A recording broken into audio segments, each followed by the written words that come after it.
Hello everyone, welcome to GGN. Today is Friday, June 29th, 2012, and I'm Darko. This is my website, ggnonline.com.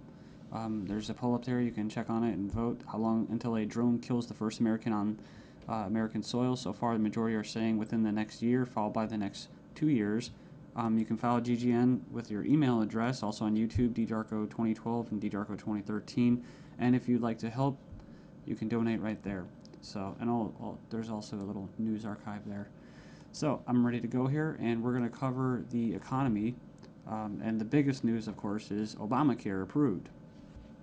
It was kind of shelved for a while there, and now it's back from the dead. So, and a little bit of eugenics, because you have financial warfare, and then you have social warfare, you have eugenics, and it kind of all just is immersed, right, in the same global agenda. So it says here, Obamacare approved, IRS to force Americans to buy health insurance. It says it's a victory for Obama and a travesty for the middle class. The Supreme Court upheld Obama's health care mandate, empowers the IRS to begin to regulate America's health care by 2014. Expect IRS thugs armed with shotguns knocking at your door to fine you almost $700 a person or $2,000 per household for failure to purchase health insurance. If you fail to pay the outrageous fine, expect to be sued by the IRS. It says here that revised healthcare laws remove the penalty of almost $250,000 in imprisonment up to 5 years. It says here this ruling allows the federal government to force citizens to enter a contract with private corporations to buy health insurance. This is happening just days before the 4th of July, when Americans won its independence from British tyranny, and now we face the same tyranny today. It says here by 2014, all Americans will have to submit or face being fined and sued by the Internal Revenue Service. The American people are already struggling financially with record unemployment, inflation, and trillions of dollars in national debt. By the time health insurance becomes mandatory, the middle class will be financially bankrupt. This is the reason why the military and police are preparing for martial law in the U.S. streets, says because people will revolt against the system that has basically turned people into financial slaves. So it says here that they're conditioning Americans with checkpoints and speed traps, army drones to spy on us. We're going to cover all this, rolling out the tanks and putting military goons on residential streets to prepare us for what is to come in the future. It says here the Bilderberg Group discussed in Spain about wanting to level America into a third world impoverished nation where we're all poor under world government dictatorship. It says here soon the Americans' standard of living will drop significantly, and it won't just be the standard of living, it will be their age of death, right? Their basically the average lifespan. It says here services will be cut. We're going to get into that too, death pathway and stuff like that. Taxes will be increased until we become so poor that we are unable to fight, and resistance will be futile. As Americans issue split decision on healthcare ruling, nearly 2/3 believe politics played too great a role. So it says Americans are sharply divided over Thursday's Supreme Court decision on the 2010 healthcare law, with 46% agreeing and 46% disagreeing with the High Court's ruling that the law is constitutional.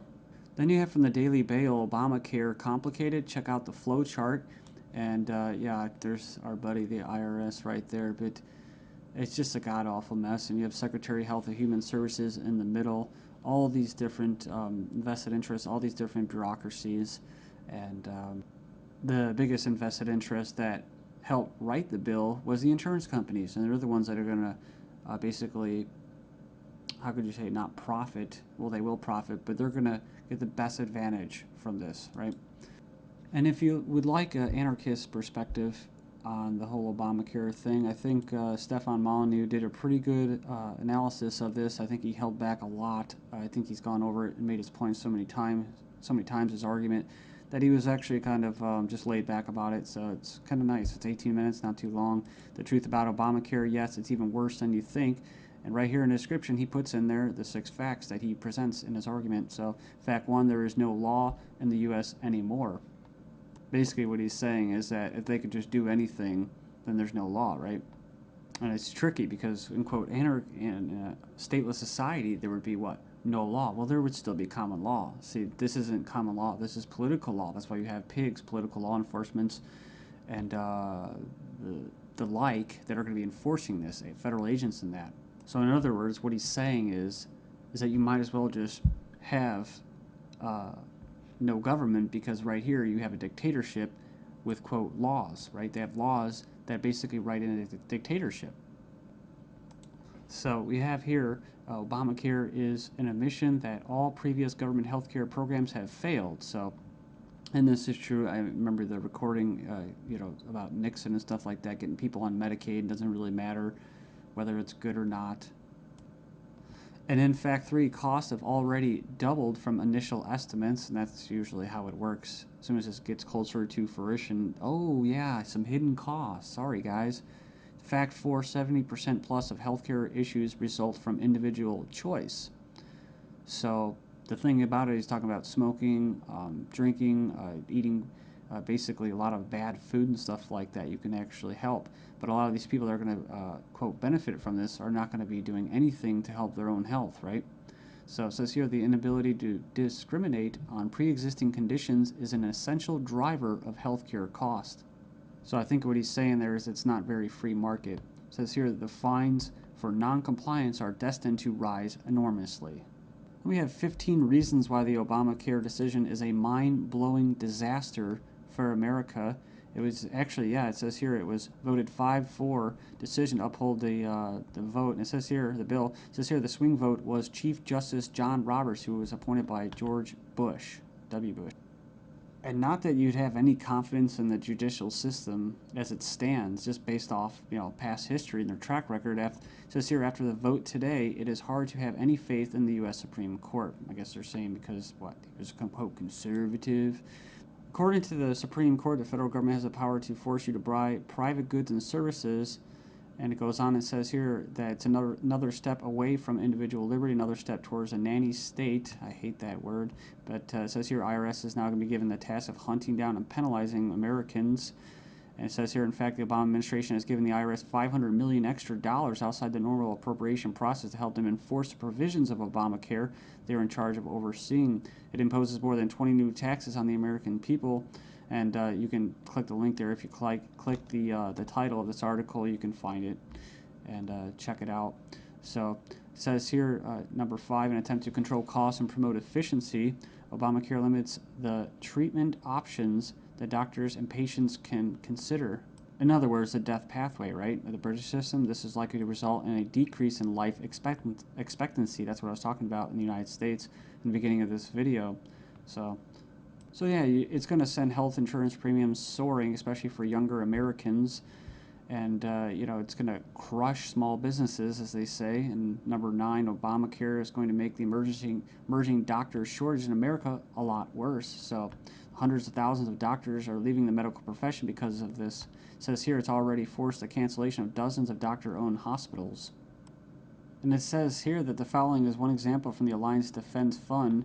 It's an insidious little provision. It says here, did you know that this bill, you'll have to pay for life-saving drugs, but life drugs are free. So 100% free. If this plan were really about health care, it wouldn't be about, it would be the other way around. So yeah, it's like robbing from the future to pay for the living. So and it just turns into a god-awful mess.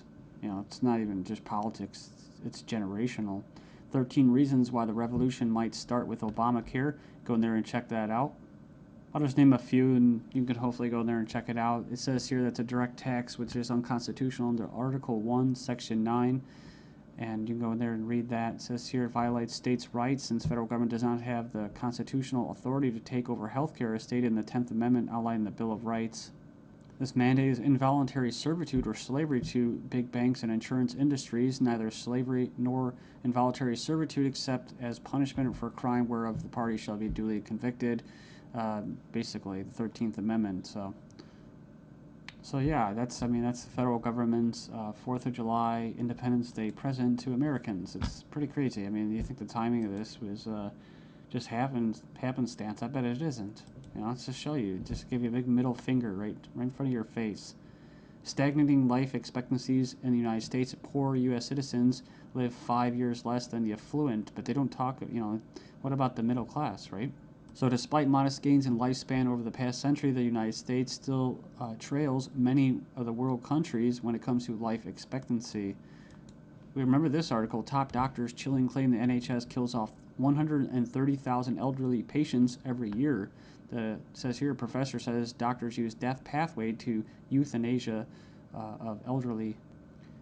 Says here that Liverpool care pathway, death pathway, may be slippery slope to backdoor euthanasia. This is from 2009 from the Telegraph. Says here that the patient assessment selects those deemed close to death for withdrawal of food and fluids or being placed on a continuous sedation until they die off. Next up, we have another little example. Doctors said this individual was a typical lazy teenager. Actually, she had an aggressive form of cancer. So it goes on here. It says that she was finally diagnosed after she had an MRI scan following a fall. So basically, she was left undiagnosed for 6 months after doctors mistook her symptoms for typical teenager laziness. So as cancer rates soar due to the eugenics and that, I see these articles, European meeting to be held to raise awareness of the eugenic current of European society held in Strasbourg, France. It's hosted by the Parliamentary Assembly of the Council of Europe, or PACE, this week to address the alleged eugenic current of European society and eugenics and human rights issues of prenatal screening. It says here, currently the highest court in Europe is considering a complaint from a woman who claims that she was not given a prenatal screening which would have revealed her daughter's Down syndrome and thus allow her to choose to abort her child. They didn't go into this, which is what? Scottish toddlers to be tested to see if they will grow up to be drug addicts or criminals. So they're going to basically examine them to determine their capacity for violent crime, to be violent. But what happens when this comes to the UK? Thailand violent students to be drafted into our army automatically. And another possibility is this. Desperate Europeans try to sell kidneys and lungs being offered for as much as $250,000 as Europeans are grappling with the economic misery. Illegal organ sales are on the rise with desperate sellers willing to basically part with their kidneys, corneas, bone marrow, and even lungs to put food on the table. Says here, organized criminal groups are preying upon the vulnerable on both sides of the supply chain. So they're not just talking about Israel, they're talking about internet ads spotted across Italy, Spain, Greece, Russia. And, people leave comments about euthanasia. I don't, it's like I don't have a moral issue with somebody carrying out euthanasia as long as there's some kind of consent there.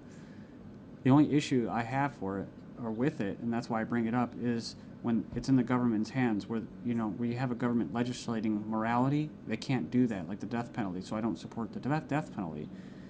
With euthanasia, if you're declared a violent or criminal or deviant or drug, going to be a drug dealer, well then they go ahead and euthanize you, and then they can sell your body parts. And that's probably already going on in Asia and parts of the world. But what happens when people want to sell their entire bodies? Right, a one-time donation, or they could just sell their entire body and have it just basically, as they say, cannibalized for different parts. I mean, it sounds nice on the surface to help out your family and stuff like that, but that's talk about preying on the vulnerable, man. Then we have this guy, Jim Rogers, saying that financial Armageddon will happen despite the EU deal. Says the solution to too much debt is not more debt.